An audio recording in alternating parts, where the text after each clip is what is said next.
Hai, salam akademika. Bulan Agustus, bulan kemerdekaan, kembali kita mengenang kelahiran Negara Kesatuan Republik Indonesia. Tidak hanya itu, pada tahun 2020, kita akan melakukan perhelatan pemilihan kepala daerah secara langsung di berbagai wilayah di tanah air. Nah, kuliah kita kali ini akan mencoba mengkaji secara teoretik apa itu pemerintahan, bagaimana itu negara demokrasi, dan apa fungsi konstitusi. Dan dosen tamu kita kali ini adalah Profesor Dr. Guntur Hamzah, Guru Besar Fakultas Hukum Universitas Hasanuddin, Makassar.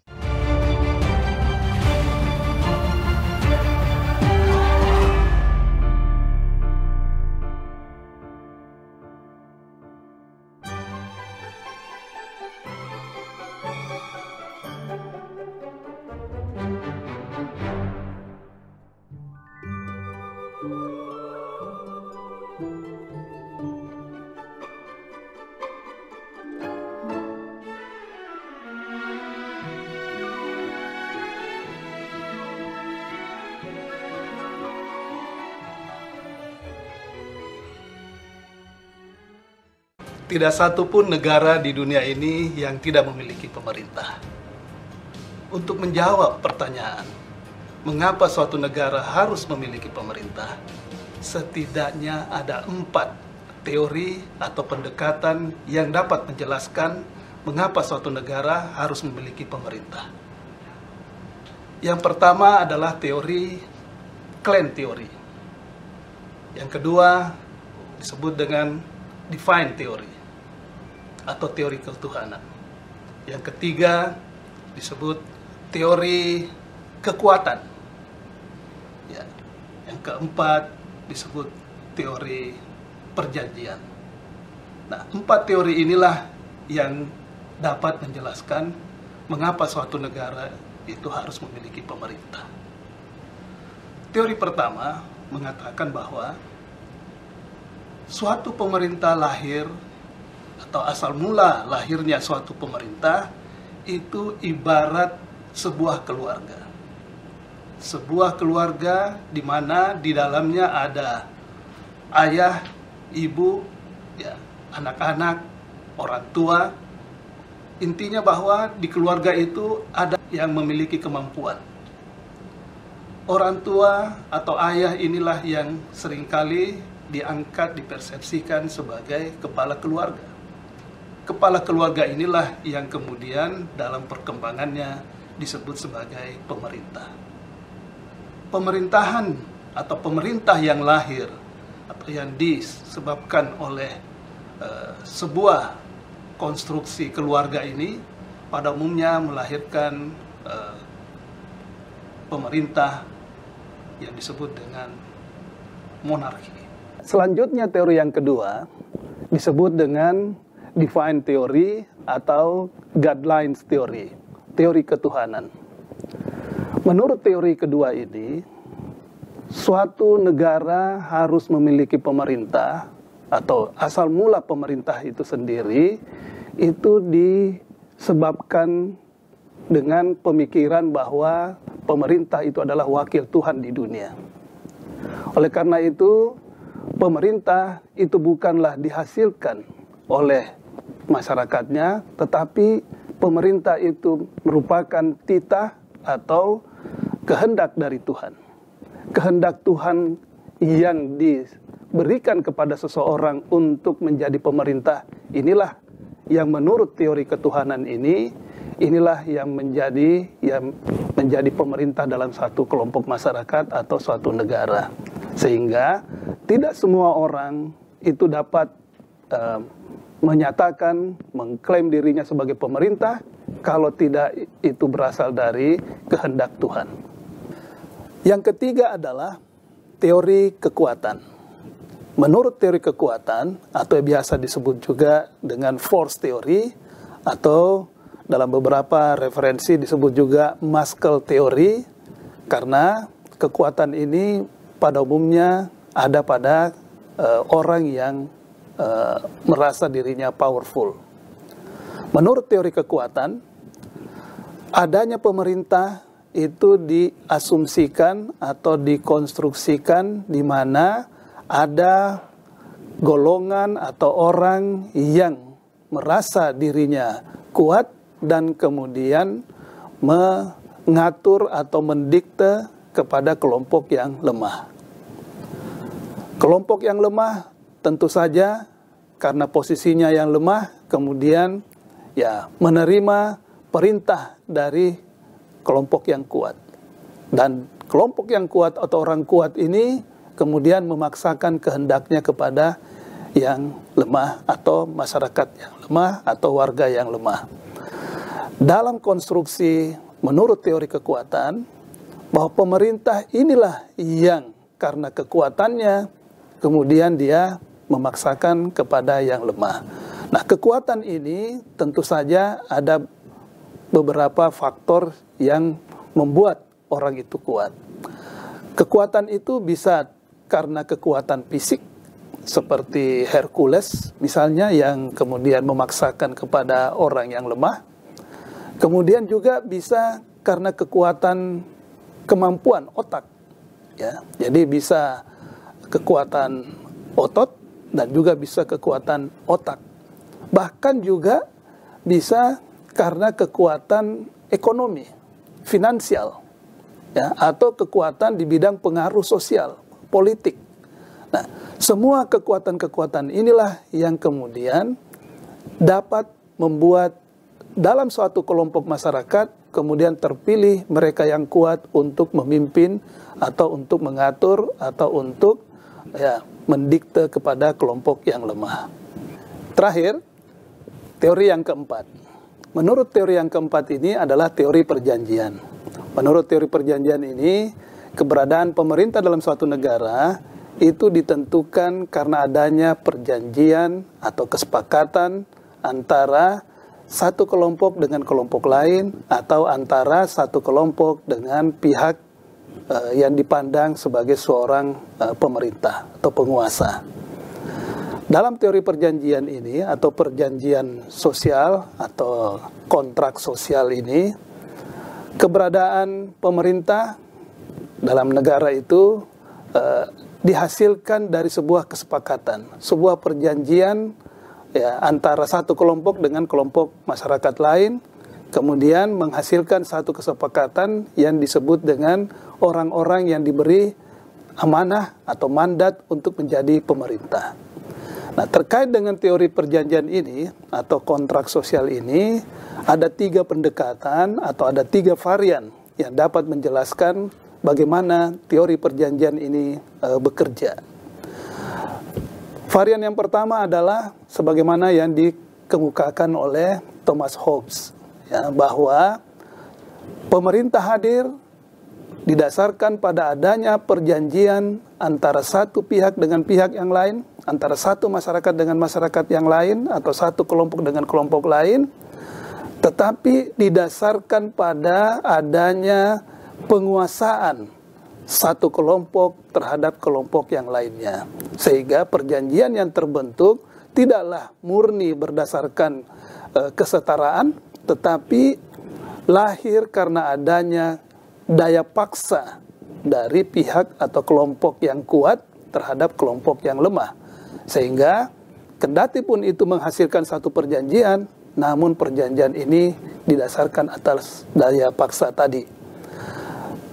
Pemerintah atau kelompok yang kemudian direpresentasikan sebagai pemerintah berdasarkan hasil perjanjian seperti ini lazimnya atau adanya pada negara-negara yang menganut monarki absolut, ya, di mana semua ditentukan oleh yang berkuasa. Kemudian pendekatan kedua atau varian yang kedua sebagaimana yang dikemukakan oleh John Locke, ya. Menurut pendekatan ini, varian kedua ini, perjanjian yang dibuat antara kelompok masyarakat atau golongan dengan masyarakat lainnya didasarkan atas dasar kesetaraan. Kemudian atas dasar kesetaraan itu maka dituangkan ke dalam satu dokumen tertulis ya, yang biasa kita kenal dengan konstitusi. Perjanjian yang lahir yang didasarkan pada asas atau prinsip kesetaraan ini dan juga kemudian dituangkan ke dalam bentuk tertulis, dokumen tertulis, maka inilah yang kemudian disebut sebagai pemerintahan yang lahir berdasarkan pada prinsip negara monarki konstitusional, ya. Dan yang ketiga adalah sebagaimana atau varian yang ketiga adalah sebagaimana yang dikemukakan oleh Sansakwa Rousseau, ya, yang menyatakan bahwa sebenarnya tidak ada perjanjian yang dibuat antara warga atau kelompok masyarakat dengan kelompok masyarakat yang lain. Namun yang ada adalah sebuah pemberian tugas, sebuah pemberian mandat dari masyarakat, dari warga kepada orang yang dipandang sebagai yang akan jadi pemimpin, dan kepada pemimpin ini diberikan tugas tertentu sebagaimana yang tertuang dalam konstitusi, ya, dan itu tentu akan dilaksanakan, dikerjakan oleh yang diberi mandat tersebut atau yang kita sebut dengan pemerintah tadi.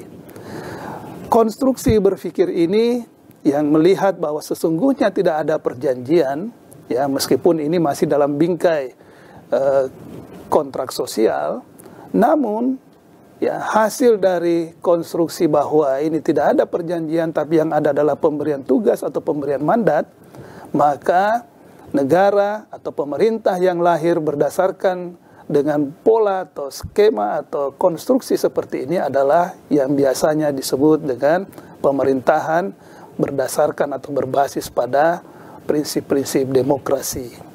Inilah mengapa sampai ya Sansakwa Rousseau ini ditasbihkan atau dipandang dalam berbagai referensi disebut sebagai bapaknya demokrasi, karena melihat bahwa sejatinya kekuasaan itu ada pada rakyat, kedaulatan itu ada pada rakyat, sementara pemerintah itu adalah ya mereka atau figur yang ditugaskan untuk menjalankan amanat atau mandat yang diberikan oleh rakyat tersebut.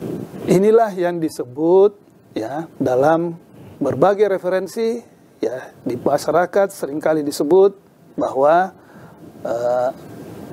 dari pemerintahan itu, pemerintahan demokratis berasal dari rakyat, oleh rakyat dan untuk rakyat. Bahkan sering kita sebut bahwa suara rakyat ini yang akan dilaksanakan oleh pemerintah disebut sebagai Vox Populi, Vox Dei. Suara rakyat itu adalah suara Tuhan. Oleh karena itu, ya tentu pemerintahan yang lahir dengan mendengarkan suara rakyat ini dan kemudian melaksanakan program-programnya berdasarkan kepentingan rakyat, maka inilah yang sejatinya disebut sebagai ya democratic constitutional state. Berdasarkan penjelasan yang saya sampaikan tadi menurut 4 teori, maka dapat kita simpulkan bahwa keberadaan atau keharusan pemerintah ada dalam suatu negara karena pemerintahlah yang sejatinya, yang sesungguhnya melaksanakan, menyelenggarakan ya, kesejahteraan, memberikan perlindungan kepada warga negaranya, memajukan kesejahteraan kepada warga negaranya, dan juga melaksanakan ketentuan peraturan perundang-undangan dalam suatu negara, dan juga berbagai hal yang terkait dengan penyelenggaraan roda pemerintahan dalam negara tersebut. Pemerintahlah yang berada pada garda terdepan dalam rangka memajukan kesejahteraannya, memberikan perlindungan kepada warga negaranya, dan juga pemerintahlah yang melakukan kerjasama hubungan baik dalam negeri maupun luar negeri. Dengan demikian, jelas bahwa keberadaan pemerintah dalam suatu negara merupakan satu keharusan, merupakan satu conditio sine qua non bagi berjalannya atau bagi bergeraknya sebuah negara.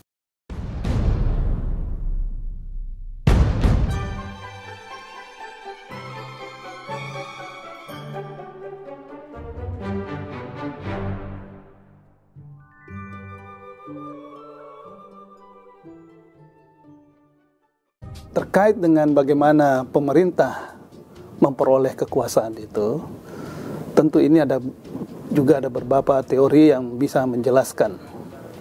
Yang pertama, teori keturunan, bahwa seseorang memperoleh kekuasaan dalam pemerintahan itu disebabkan karena keluarga atau orang tua itu sebelumnya memang berkuasa, sehingga kekuasaan ini kemudian diwariskan kepada anak dan cucunya sesuai dengan garis keturunan, apakah keturunan bapak atau keturunan ibu. Nah, ini yang pertama, sehingga seseorang itu berkuasa tidak perlu mencari cara lain, cukup dengan mengetahui dari silsilah keluarga tersebut. Ya, inilah yang disebut dengan teori keturunan. Dan pada umumnya mereka yang menggunakan atau memperoleh kekuasaan berdasarkan teori keturunan ini atau berdasarkan warisan ini pada umumnya menghasilkan negara monarki.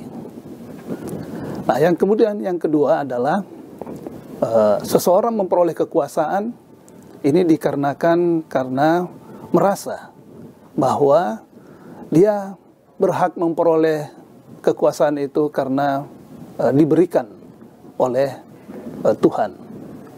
Jadi pendekatan ini memperlihatkan bahwa tidak semua orang bisa memperoleh kekuasaan itu, hanya orang-orang tertentu yang merasa memperoleh petunjuk, memperoleh ilham, dan memperoleh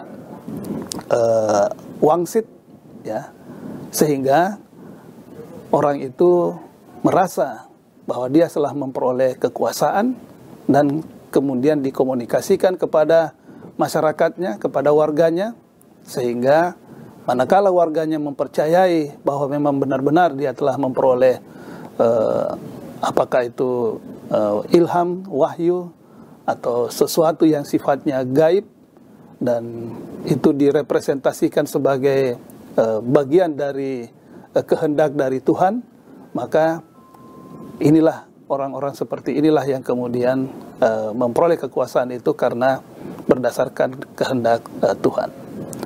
Kemudian yang ketiga, seseorang memperoleh kekuasaan karena kesepakatan sekelompok orang.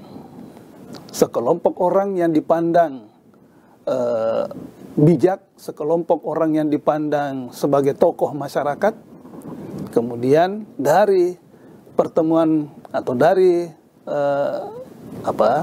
diskusi, pembicaraan dari kelompok orang tersebut, kemudian menyepakati untuk memberikan kepada seseorang atau beberapa orang yang kemudian direpresentasikan sebagai penguasa, sehingga orang itu memperoleh kekuasaan karena memang ditunjuk oleh mereka yang dipandang tokoh dalam organisasi atau masyarakat tersebut.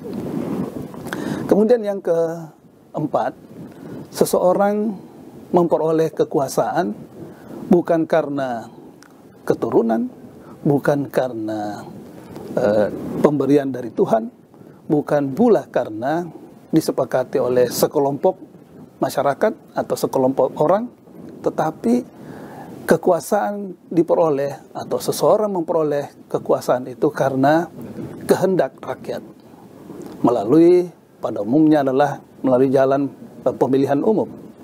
Nah, mereka yang atau seseorang yang memperoleh kekuasaan karena kehendak rakyat melalui mekanisme pemilihan umum, inilah yang kemudian disebut sebagai keberadaan orang tersebut, kekuasaan yang diperolehnya berdasarkan pada prinsip demokrasi. Ini saya kira beberapa pendekatan bagaimana seseorang itu atau pemerintah itu memperoleh kekuasaan.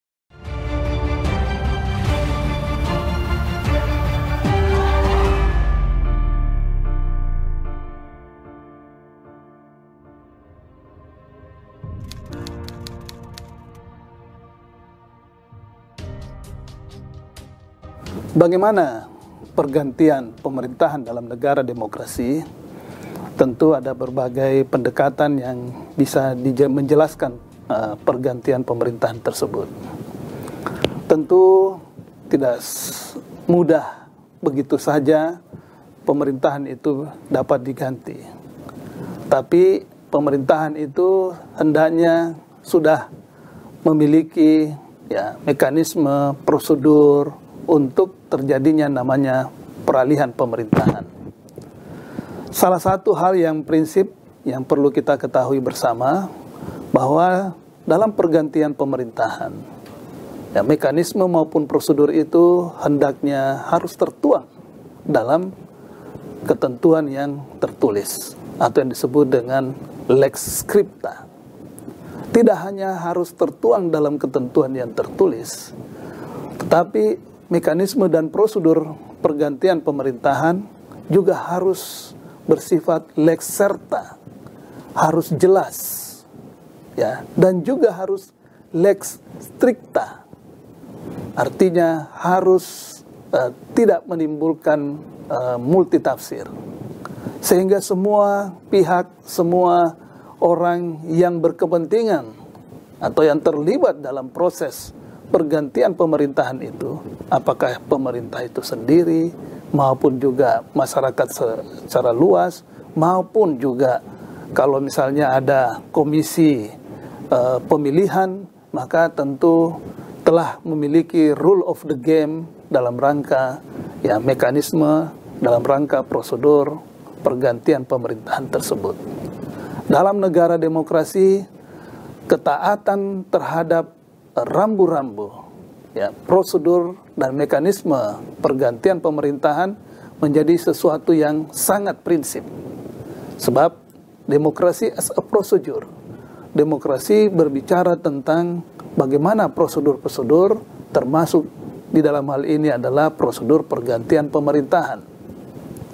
Pergantian pemerintahan secara demokratis tentu dimulai dengan bagaimana mekanisme atau prosedur atau sistem pergantian pemerintahan itu dibicarakan oleh semua stakeholders yang terkait dengan pergantian pemerintahan itu. Apakah itu parlemen, apakah itu komisi pemilihan, apakah itu termasuk adalah warga masyarakat untuk memberikan partisipasinya dalam rangka pembuatan regulasi atau pembuatan undang-undang terkait dengan prosedur pergantian pemerintahan. Kemudian dari prosedur pergantian itulah dibuat undang-undang yang menjadi kesepakatan bersama. Dan tentu saja pada akhirnya nanti maka mekanisme pergantian pemerintahan hendaknya mengacu pada apa yang telah tertuang dalam prosedur atau peraturan yang telah disepakati bersama. Dan tentu saja dalam peraturan yang telah disepakati bersama itu perlu juga mengatur hal-hal yang mengenai manakala terjadi hal-hal yang di luar dari yang telah diatur dalam prosedur tersebut. Sehingga perlu ada semacam sabuk pengaman manakala terjadi yang namanya dispute, terjadi perselisihan antara mereka-mereka yang terlibat dalam proses atau prosedur atau mekanisme pergantian pemerintahan. Dan oleh karena itulah maka perlu dibentuk sebuah lembaga ataukah lembaga yang menangani sengketa terkait dengan penyelesaian manakala terjadi dispute antara mereka yang terlibat dalam proses atau pergantian pemerintahan. Jadi pada dasarnya perlu ada yang namanya regulasi, perlu ada yang namanya penyelenggara, dan perlu ada yang namanya lembaga yang akan menangani manakala terjadi sengketa terkait dengan proses maupun hasil dari prosedur atau pemilihan pergantian pemerintahan dimaksud. Inilah yang kita sebut dengan sistem mekanisme yang demokratis namun juga berbasis pada konstitusi yang disebut dengan democratic constitutional state.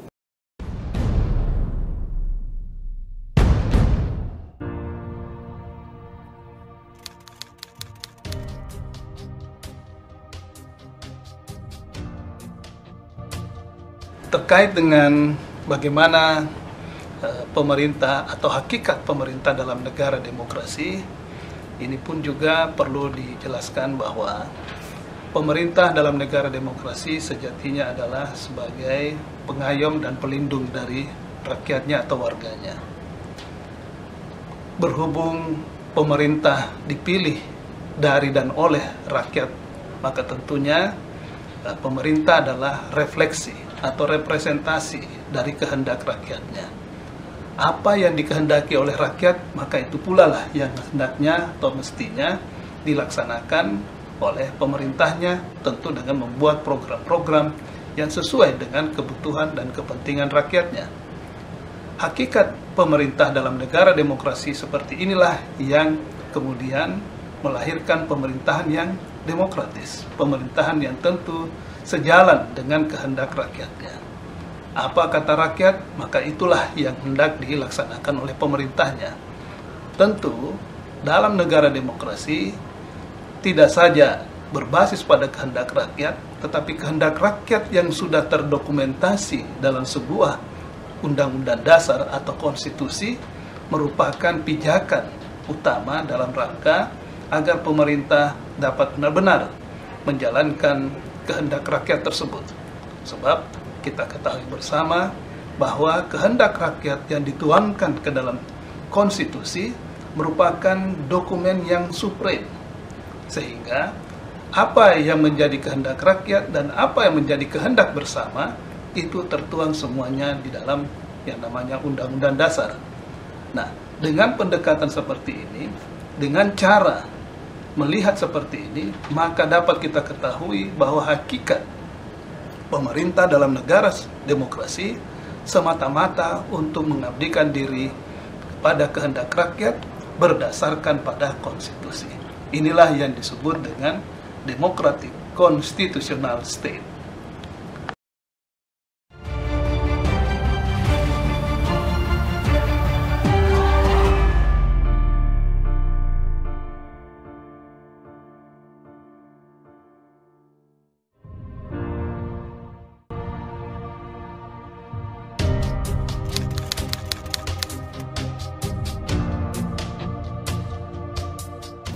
Bagaimana pemerintah melaksanakan konstitusi?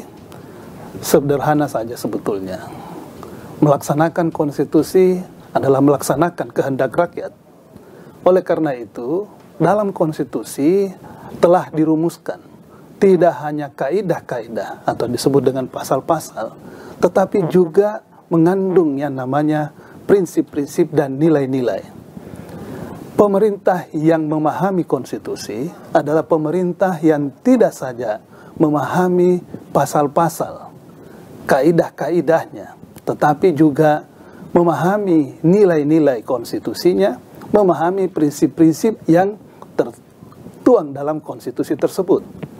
Bahkan menjalankan konstitusi tidak hanya membaca teksnya saja, tidak hanya membaca apa yang ada di dalam suatu kitab undang-undang dasar itu sendiri, tetapi juga harus membaca moral di balik dari nilai-nilai moral di balik dari konstitusi itu sendiri.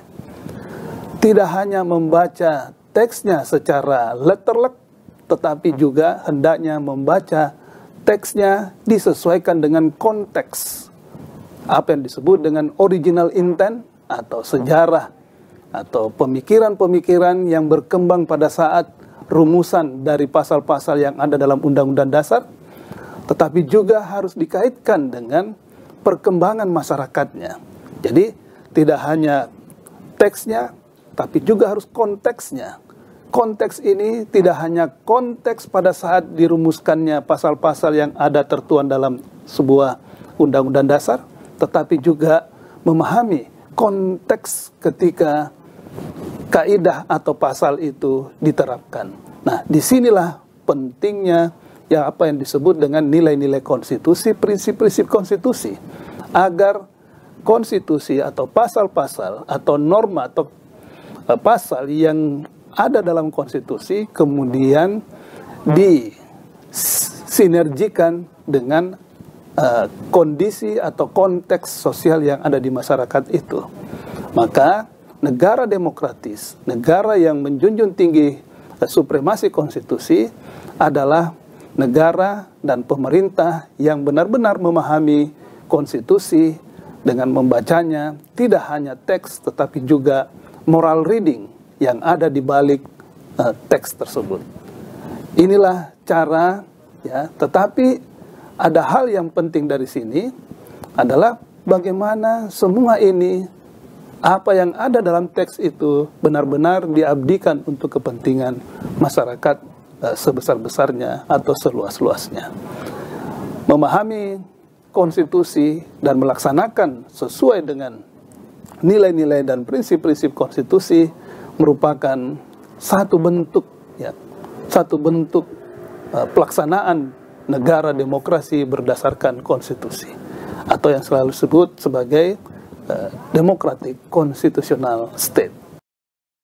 Ketika rakyat telah memilih dan terbentuklah suatu pemerintahan, maka sesungguhnya ada harapan dan amanah dari rakyat bagi pemerintahan untuk melaksanakan apa yang telah menjadi tugas dan fungsinya berdasarkan konstitusi, berdasarkan Undang-Undang Dasar 1945.